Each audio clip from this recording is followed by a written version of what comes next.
Saat ini mengalami krisis ketersediaan vaksin anti-rabies karena stok hanya mencukupi untuk 2 hingga 3 minggu ke depan. Menyikapi kondisi itu, Dinas Kesehatan Provinsi Bali telah berkoordinasi dengan Lembaga Kebijakan Pengadaan Barang dan Jasa Pemerintah. Bahkan, jika tidak ada jalan keluar, Dinkes meminta Kementerian Kesehatan untuk mensubsidi penyediaan VAR.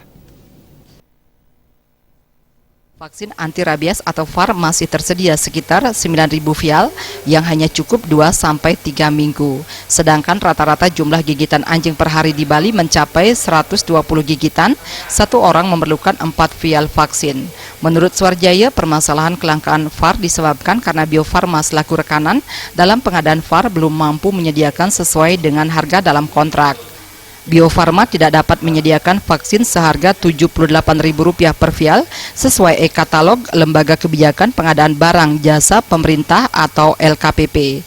Suarjaya menambahkan tahun lalu harga VAR per vialnya sesuai dengan harga tender Rp155.000, namun pada awal 2015 dalam e-katalog disebutkan harga VAR per vialnya menjadi Rp78.000.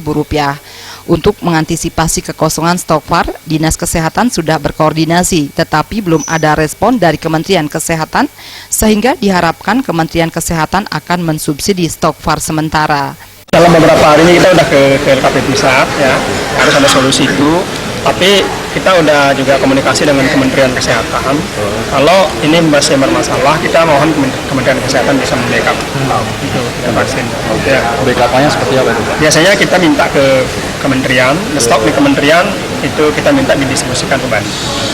Tahun lalu seperti itu juga kalau ada kekurangan. Pemerintah Provinsi Bali setiap tahunnya menganggarkan hampir 9 miliar rupiah untuk penyediaan VAR. Demikian juga kabupaten kota rata-rata menganggarkan dengan jumlah yang sama. Jaya Kesuma, Bali.